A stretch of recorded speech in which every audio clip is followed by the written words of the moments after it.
Good day everyone, and it's about 6 months din mula nang hindi tayo nagkakwentuhan.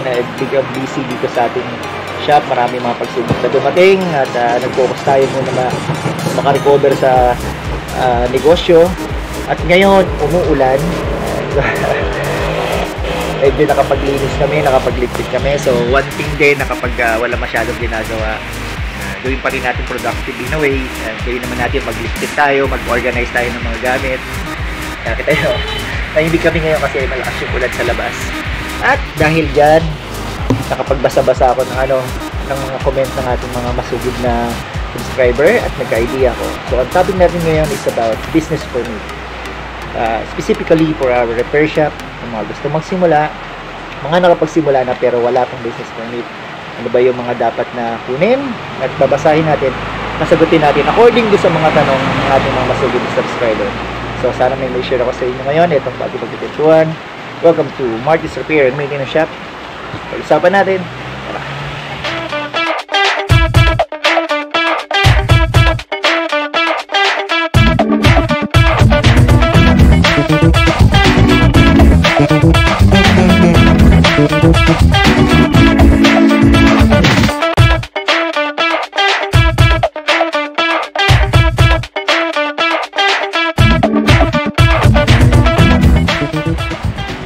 So, let's talk about business permit. So, karamihan sa atin, mga nakapagsimula na, pero hindi pa naman talaga tayo kaagad na bihira yung kumuha na agad ng business permit bago pa i-establish yung negosyo natin.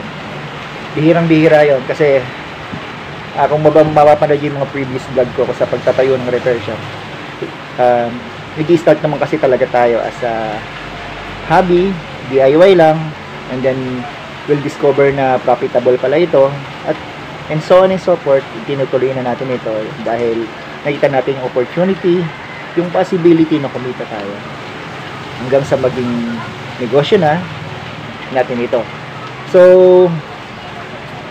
ano nga ba yung business permit muna? Yung business permit, by the way, gusto ko lang na i-add sa inyo na hindi man po ako expert sa pagdating dito. Lahat po ng mga sinishare ko sa inyo is base lang po sa mga experience ko sa negosyo ko, kung paano kayo ano yung mga na-encounter ko. So, kung meron man akong mga hindi maipaliwanag ng napagpasensya niya, this is just a practical sharing ng my own experience sa pagnenegosyo ng repair shop. So, bigyan ko kayo ng brief kasi since 1994, 1995, high school pa lang ako, ito na yung nung pinahawak sa akin ng tatay ko to kasi hindi kayang mag-aral ng kolehiyo. So, kung gusto kong makapag-aral, kailangan may pera ako sa pansarili kasi sabay-sabay kami nag-aaral, priority mga babae. So, I have to establish or to earn yung parang pansarili ko para makatapos ako ng kolehiyo. So, yun, katapos naman ng kolehiyo, habang gumagawa, kaya ito yung bread and butter ko. So, sa mga gusto magtayo ng repair shop, isa lang sa may-share ko sa inyo, itong nakapagpatapos sa akin, sa aming lahat magkakapatid, at ito rin nakakapagpatapos na sa 3 anak ko. Bali, ngayon mayroon na yung college, yes, may high school ako. Lahat sila dito yun sa repair shop na to. May pagmamalaki ko na kung sinasabi man ng iba na small time, grasa-grasa, nasa taong humahawak yan. Kasi hindi kung mamahalin mo lang yung mo kahit ano namang trabaho, kung mamahalin mo lang yung trabaho mo, magiging yan, blessing yan sa'yo, lalo hindi lang sa'yo, para sa pamilya mo, buong pamilya ko, kahit pa konti-konti nakakatulong dahil gusto ko lang kasi palakasin yung loob nyo, kaya sinashare ko to sa mga gusto magsimula dahil sa repair shop na sinimulan ng tatay ko na ipasa sa akin at ngayon na ipapasa ko pa to sa anak ko. So, ayun. Lang, medyo naisingit ko lang yung inspiration na may mararating itong negosyo natin. Huwag kayong simulan nyo lang at ituloy nyo lang. Yan. So, yun, magsisimula kasi tayo, di ba? Isa natin kay Sir, na sana mapop-up ko yung yung message niya. Ayan, si Sir Del Corpus. Sabi niya, ano ba yung mga kailangang permits? Hindi ito exact word kasi hindi ko mai-pop-up dahil dito ako sa shop. Pero yung ko lang natatandaan ko, natanong niya is Nasa bahay lang kasi siya, may room siya na bakante. Tapos nagre-repair siya ng mga electronic, ng mga gadget. And gusto niya na sanang isabay na yung pagkuha ng permit along with repair ng electronics at saka yung pagbebenta na rin, yung sell.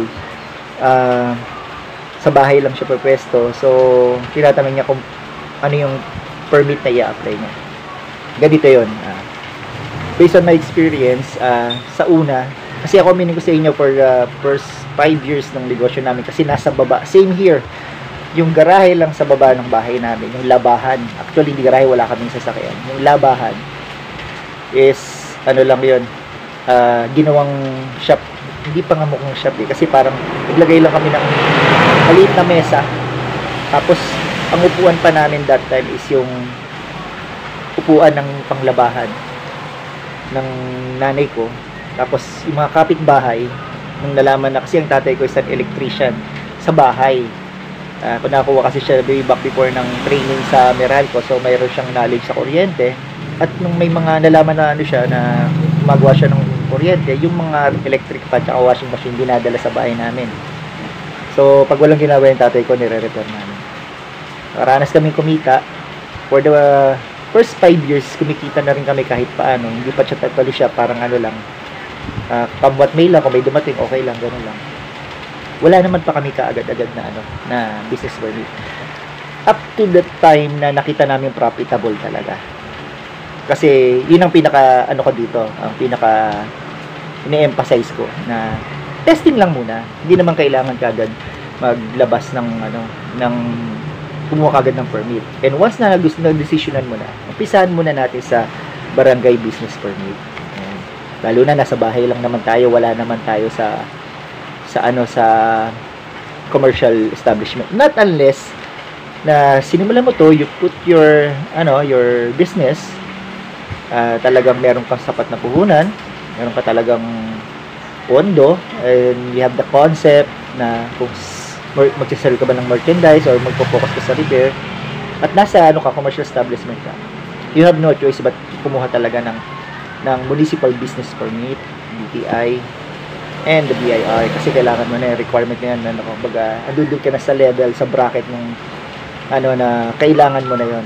But dito sa sitwasyon ni si Mr. Del Corpus, yung bahay niya lang naman, yung yung kwarto niya, gagawin yung kuha muna ng barangay business permit. Tapos at least kung magbayad ka pa rin, you will be considered as taxpayer pa rin kasi may yearly pa rin itong binabayaran every year na magre-renew ka. At karamihan naman dito, nasa residential ka, is yung mga nasa vicinity mo lang, mga kapitbahay mo, yung mga nagpapagawa sa'yo, nasa loob ng subdivision, sa loob ng barangay mo. And then, when you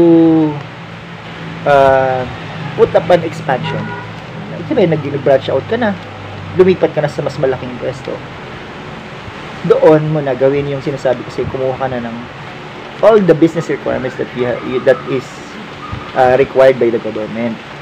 Kasi malaking factor na rin yun dahil ako naobliga ako noon nung time na branch out na ako, kumuha na ako ng pesa, nasa commercial na ako.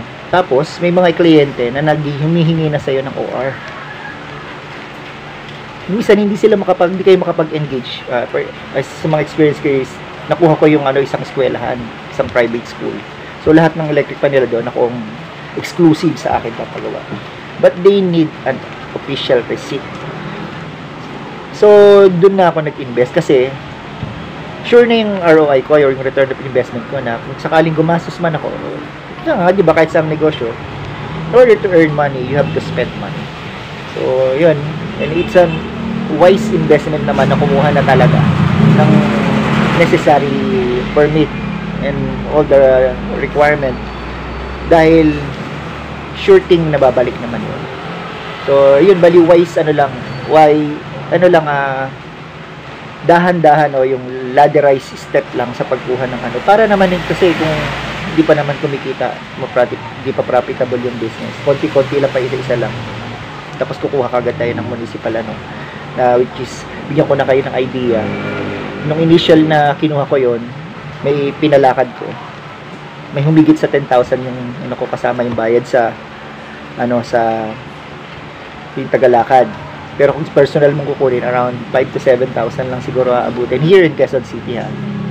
Yung yung business permit, municipal business permit, DTI, and BIR. So, yun, Mr. Del Corpus, yun yung ma-advise ko sa'yo. Kuha ka muna ng barangay business permit. Kasi para if ever masita ka man, meron ka pa ring requirements. At kahit hindi naman masita, it is our duty na to our country, to our barangay, na magbayad ng necessary tax. Kasi, in a way, tax na rin yun. So, that's it. Once naman is kay RSK Technical, sabi niya, ay boss, kamaster natin to. And difference naman daw ng business permit ng repair shop compared to merchandise. Ano ba isa dapat i-apply sa kapwa-tech na gusto magtayo ng repair shop? Thank you, Sir RSK, sa idea mo na to. So, ano nga ba yung kukunin ba magtatayo? Kasi ito yung ang pinopoint out dito ni Mr. RSK Technicals is, ano yung dapat kunin? Ba magtatayo ka ng shop? Ano ba, merchandise ba? Ito ba na permit or yung repair shop permit? The difference muna is kukunin mo is yung sa merchandise is kasi ang pinaka-focus mo is magtitinda ka ng pyesa. Pinapaliwanag ko kasi to in a way na mas madali makaka-relate yung karamihan sa atin. And then doon naman sa repair shop is kasi ang tendency mo is kinukuha mo ng permit yung service mo. It's about a product permit, nagsisell ka, and yung isa naman is yung service naman ng mo. Ano ba yung dapat kunin? Actually, ganito yan. Kung yung shop na itatayo mo is mainly focus para magbenta ng magbenta ng pyesa, ng parts, merchandise mo ang ilagay. And ilagay mo doon kasi yun ang pinaka front ng business mo eh. Tindahan ka. Yung pagre-repair is just a side business or a part lang nung siyempre may bibili sa'yo, gusto na ipakabit, kasama na. But your main aspect ng or concept ng business mo is to sell parts. So kunin mo is yung ilagay mo yung pangalan or ilagay mo yung concept is seller ka, sa sales ka. Bahala ka na kung anong pangalan kasi sa DTI naman bibigyan ka ng tatlong option mo ng pangalan para kung if ever kung ano yung available doon, pipili sila doon na papasok kasi kadalasan meron tayong mga hindi pwede, hindi ka pangalan. Kagaya ko Marty, ang pangalan ko Marty Hagaman. Gusto ko is Marty's Repair and Maintenance Shop. Hindi pa pwede kasi yung Marty na pang na word is na reserve na nung Marty's Crackling. Na lahat ng klase kahit anong business ka pa, kahit hindi ka walang connection yung business niya dahil sila nasa food industry, nasa repair shop tayo, wala na-reserve na yun, inano niya na yun sa kanya lang, so hindi pa pwede. Kaya instead ginawa ko sa aking sa Hagaman Marty, ginawa ko, binuo ko Marty Hagaman Repair and Maintenance Shop. Ayun, sample lang naman yon. So kung ano na mo naman focus naman ng mo is mag-repair. Siyempre habang nagre-repair ka, mamimili ka ng pyesa. Tapos along the way, para hindi ka kagaya si ganun kami, repair lang. Tapos nung along the way, nahihirapan na kami na tuwing may magpapawa, bibili pa kami kung may nagpapagawa, kailangan ng bushing, bibili ng bushing. So nung nagkaroon na kami ng pondo, nag-stock na kami ng mga pyesa.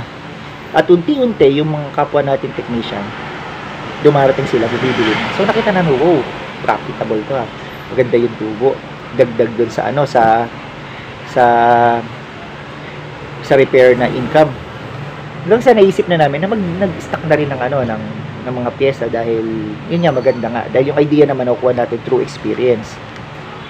Doon naman kung mas profitable doon sa area mo or sa concept mo, sa negosyo mo, yung repair, katulad ko kasi ako hanggang ngayon, the main income ng pinagagalingan ko, ng income ko is mas malaki pa rin yung kinikita ko sa repair kaysa sa tubo ko sa mga pyesa.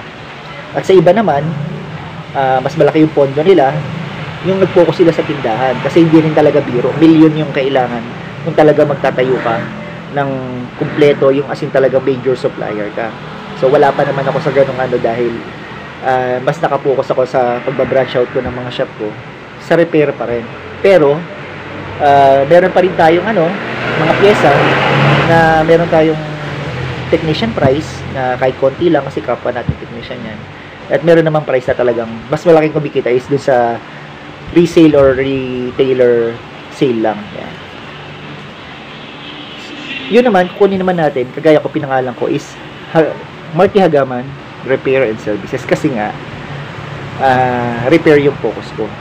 But in both kahit alin pa man doon yung i-focus mo, whether it's merchandise or repair yung nakafocus yung ano mo, it doesn't matter naman in reality kasi still magbabayad ka pa rin ng tax.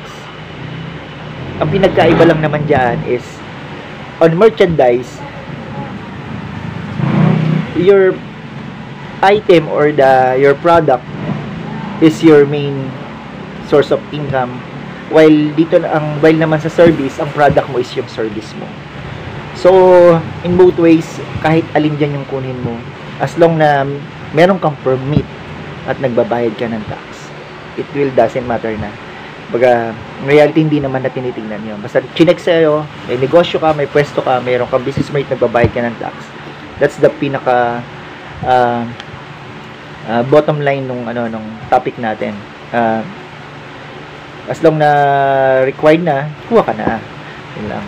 So, sana nasagot ko yun, Sir RSK. Kung ano man yung difference versus nung merchandise or